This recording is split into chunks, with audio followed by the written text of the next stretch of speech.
Hello everyone, আজকে আবার চলে এসেছি নতুন ভিডিও নিয়ে। তো চলো শেয়ার করি। আজকে একটু অন্য টাইপের ভিডিও নিয়ে এসেছি। প্রতিদিন একই একই ভিডিও দেই, তো ভাবলাম আজকে তোমাদের সাথে মিষ্টি মুখ হয়ে যাক, মানে মিষ্টি বানানোর রেসিপি। তো দেখতেই পাচ্ছ, আজকে আমি প্রথমে আমাদের নিজের বাড়িতে গরু আছে, সে গরুর দুধ নিয়ে ছানা কেটে তারপরে বসে পড়েছি ছানাটা নিয়ে। প্রথমে ছানাটাকে ভালো করে মেখে নিয়েছি, তারপরে এখন এই যে ছোটো ছোটো করে লিচি করে নেব। লিচি কাটার পরে চলে এসেছি আমি এখন রান্নাঘরে। তো এখন বসিয়ে দিয়েছি জল, এবং জলের মধ্যে চিনি দিয়ে দিয়েছি। এবার এটা যখনই ফুটে উঠবে, ভালো করে যখন ফুটবে, তখন আমি এই যে কয়েকটা এলাচ দিয়ে দিলাম, তাহলে একটা ফ্লেভার আসবে। মিষ্টি খেতে গেলে একটু তো ফ্লেভার লাগবে না? বাড়িতে বানাচ্ছি, জানি না কেমন হবে, কিন্তু এর আগে একবার বানিয়েছিলাম, খুব ভালো হয়েছিল।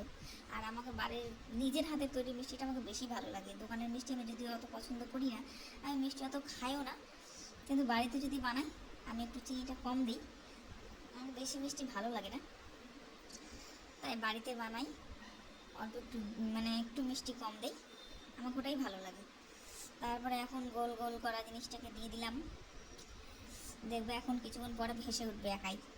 এই দেখো ভাসছে, দেখেই লোভ লাগছে, মনে হচ্ছে এখনই খেয়ে নিই, কিন্তু খাওয়া যাবে না। তো এগুলো দিয়ে দিলাম। কড়াটা ছোট, তাই আমি অল্প দিলাম, বেশি দিলাম না, কারণ ফুলে গেলে আবার পুরোটা তোমার হবে, ফুলে যাবে, ভর্তি হয়ে যাবে কড়াই। তাই জন্য আমি একটু কম করে দিলাম। আর একবার করব, এগুলো নামিয়ে আর একবার করব, পরেরটা করে নেব তারপরে।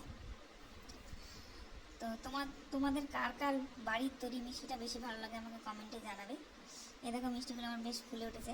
আর আমার ছেলে যখন থেকে বানানো শুরু করেছি মিষ্টিটা, তখন থেকে জিজ্ঞেস করছে, মা কখন হবে, কখন হবে। তো এই যে আমার মিষ্টি বানানো দেখো ফাইনাল লুক হয়ে গেছে, সবগুলাই বানিয়ে নিয়েছি। এখানে অনেক কটা মিষ্টি ছিল। তারপরে এখন বানাবো আমার ছেলের পছন্দের, খুব খুব পছন্দের, বলো তো কী বানাবো? বানাবো হচ্ছে সন্দেশ, এটা আমার ছেলে খুব খুব খুব পছন্দ করে। মিষ্টির দোকানে গেলে ওর সন্দেশেই প্রথমে নজর যায়।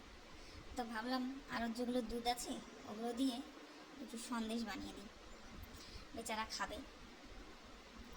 তো প্রথমে দুধটাকে ভালো মতন ফুটিয়ে নিতে হবে। এই দেখো এরকম করে আমার মাসি শাশুড়ির বাড়িতে সব বানানো হয়, আমি দেখছি, দেখে দেখে একটু শিখছি। তারপরে কিছুটা ইউটিউবে দেখছি, দেখে দেখে শিখছি। তারপরে দুধটার মধ্যে যে ছানাটা কাটছিলাম, ছানাটাকে ভালো করে মেখে রাখছিলাম, সেটাকে দিয়ে দিলাম। এবার এটা নাড়তে থাকতে হবে, নাড়তে থাকতে হবে, নাড়তে থাকতে হবে, নাড়তে নাড়তে নাড়তে একদম এই যে এই টাইপের হয়ে যাবে। আরও মাখা মাখা যখন হবে, সেটাকে তারপরে একটা পাত্রে নামিয়ে নিতে হবে।